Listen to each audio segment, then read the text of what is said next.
전도서 3장 1절에서 15절까지 말씀을 교독합니다. 범사에 기한이 있고 천하 만사가 다 때가 있나니 날 때가 있고 죽을 때가 있으며 심을 때가 있고 심은 것을 뽑을 때가 있으며 죽일 때가 있고 치료할 때가 있으며 헐 때가 있고 세울 때가 있으며 울 때가 있고 웃을 때가 있으며 슬퍼할 때가 있고 춤출 때가 있으며 돌을 던져버릴 때가 있고 돌을 거둘 때가 있으며 안을 때가 있고 앉는 일을 멀리할 때가 있으며 찾을 때가 있고 잃을 때가 있으며 지킬 때가 있고 버릴 때가 있으며 찢을 때가 있고 꿰맬 때가 있으며 잠잠할 때가 있고 말할 때가 있으며 사랑할 때가 있고 미워할 때가 있으며 전쟁할 때가 있고 평화할 때가 있느니라. 일하는 자가 그의 수고로 말미암아 무슨 이익이 있으랴. 하나님이 인생들에게 노고를 주사 애쓰게 하신 것을 내가 보았노라.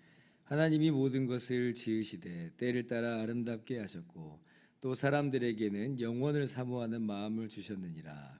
그러나 하나님이 하시는 일의 시종을 사람으로 측량할 수 없게 하셨도다. 사람들이 사는 동안에 기뻐하며 선을 행하는 것보다 더 나은 것이 없는 줄을 내가 알았고 사람마다 먹고 마시는 것과 수고함으로 낙을 누리는 그것이 하나님의 선물일 줄도 또한 알았도다. 하나님께서 행하시는 모든 것은 영원히 있을 것이라. 그 위에 더할 수도 없고 그것에서 덜할 수도 없나니 하나님이 이같이 행하심은 사람들이 그의 앞에서 경외하게 하려 하심인 줄을 내가 알았도다. 같이요. 이제 있는 것이 옛적에 있었고 장래에 있을 것도 옛적에 있었나니 하나님은 이미 지난 것을 다시 찾으시느니라. 아멘. 할렐루야. 하나님의 크신 은혜와 평강이 오늘도 변함없이 여러분 가운데 가득 넘치기를 주님의 이름으로 축원합니다.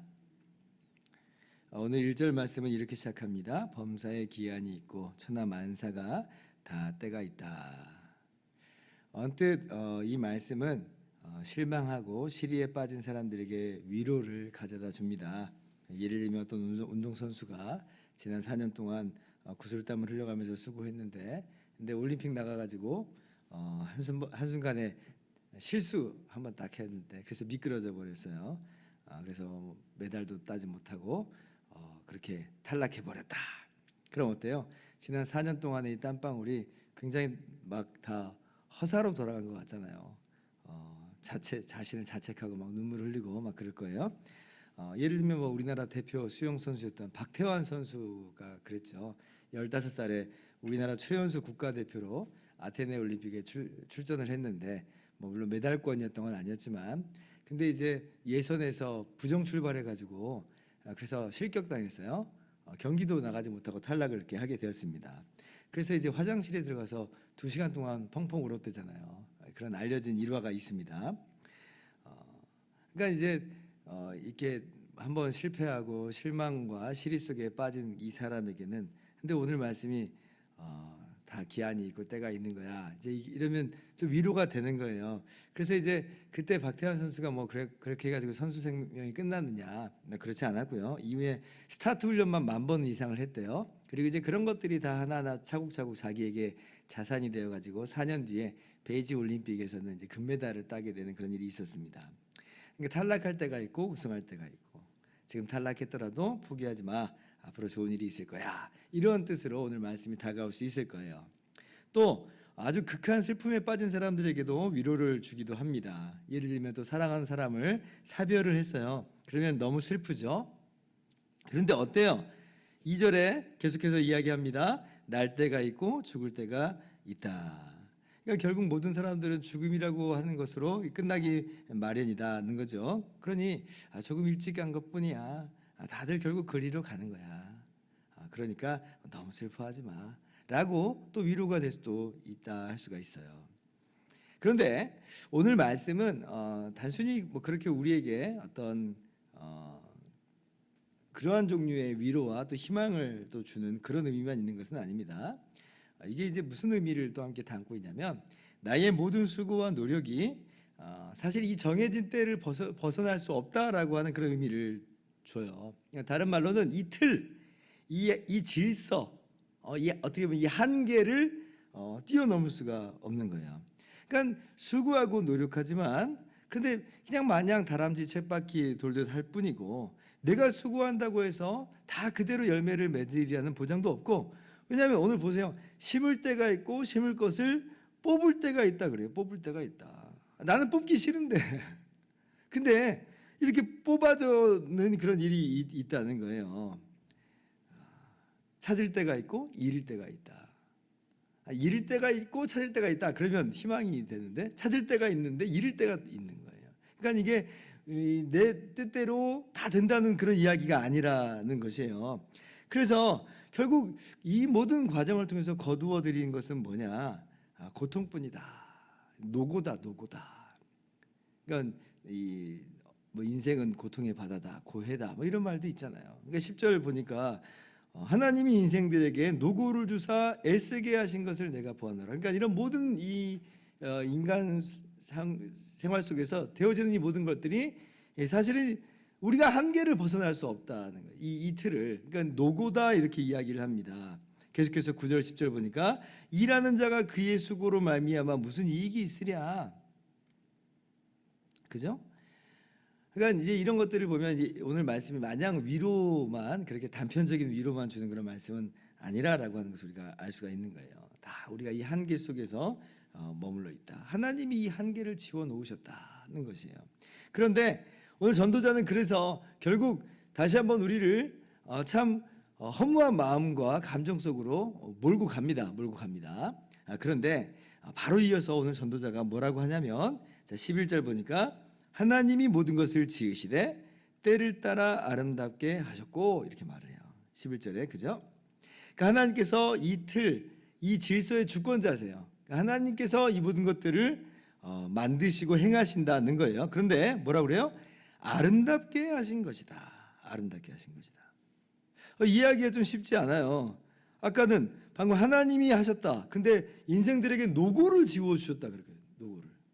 고통스러운 어떤 우리가 이 허무함 속에 허우적거리게 하셨다는 건데 근데 다시 한번 이야기할 때는 때를 따라 아름답게 하셨다. 그렇게 이야기를 해요.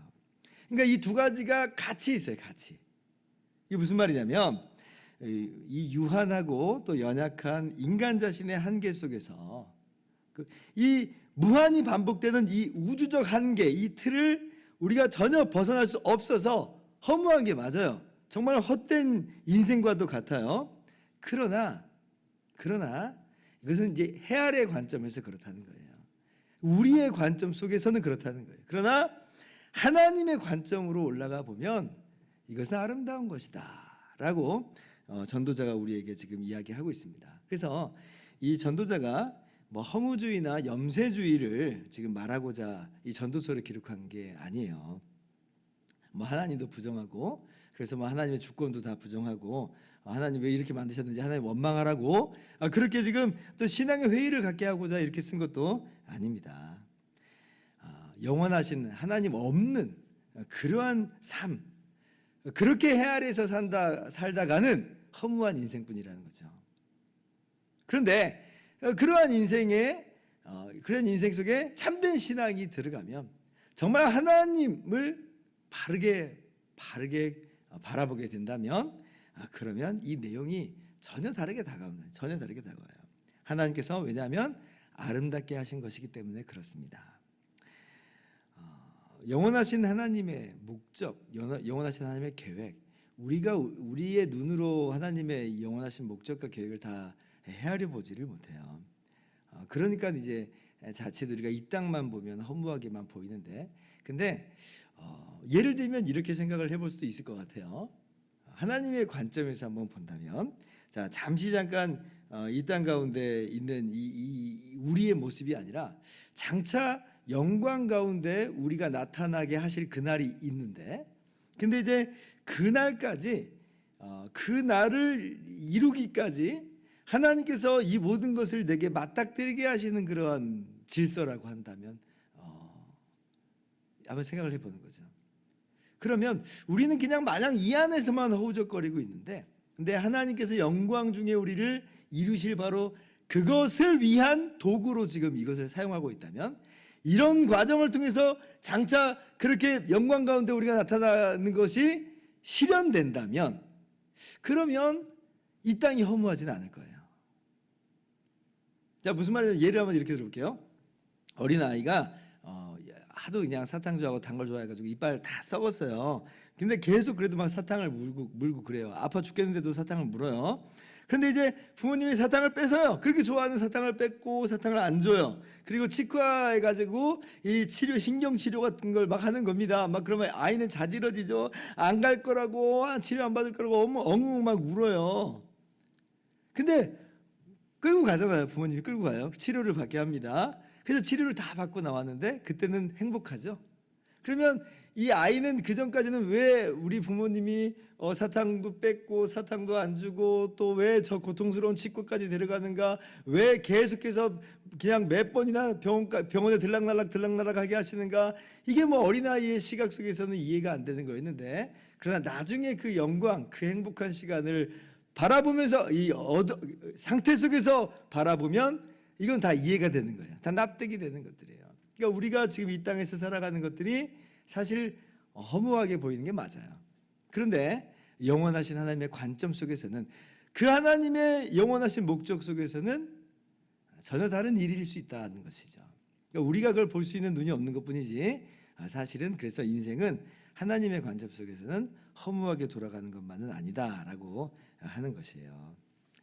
정말 그런가 할 때 어떻게 우리가 그걸 아냐면, 하나님께서 우리에게 뭘 주셨냐면 11절 이 중반절을 보세요.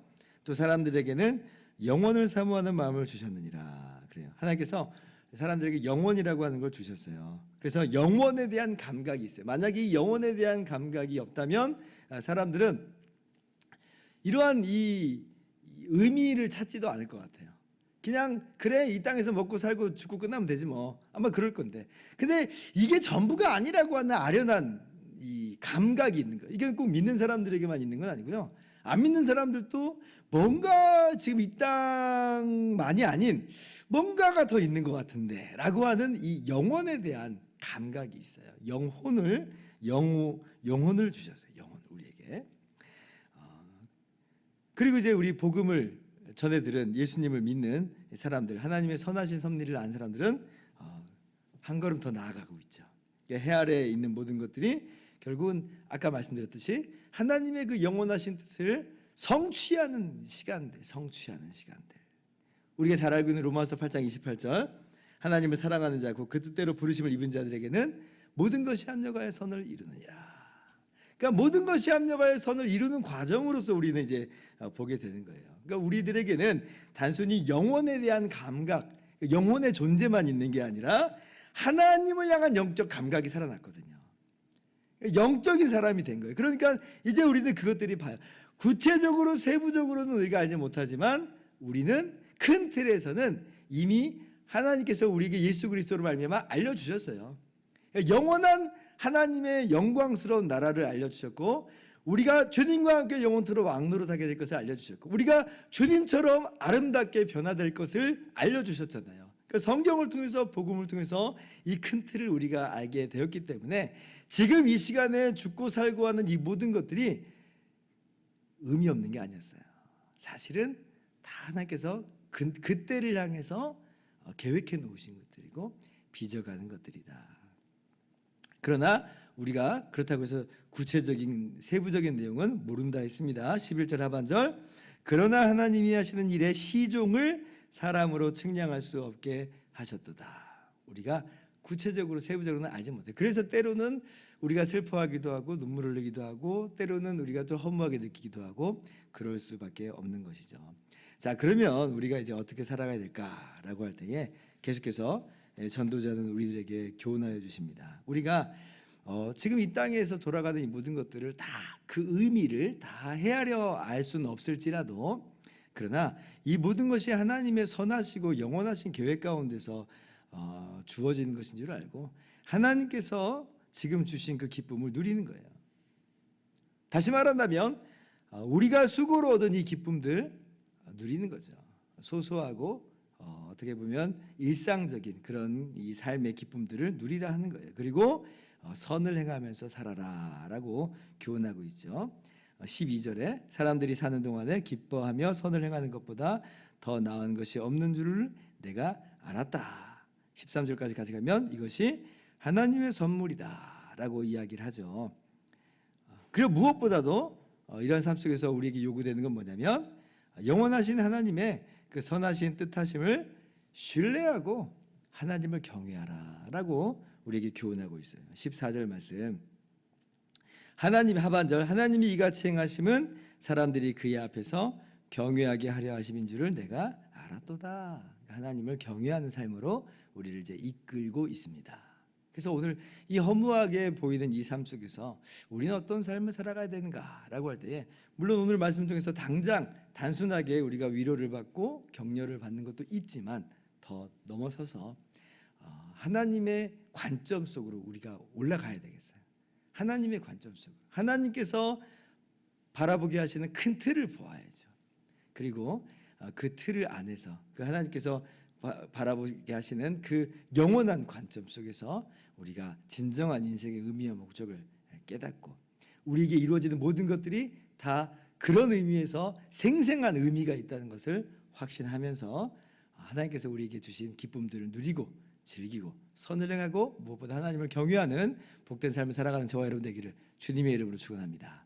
기도하겠습니다.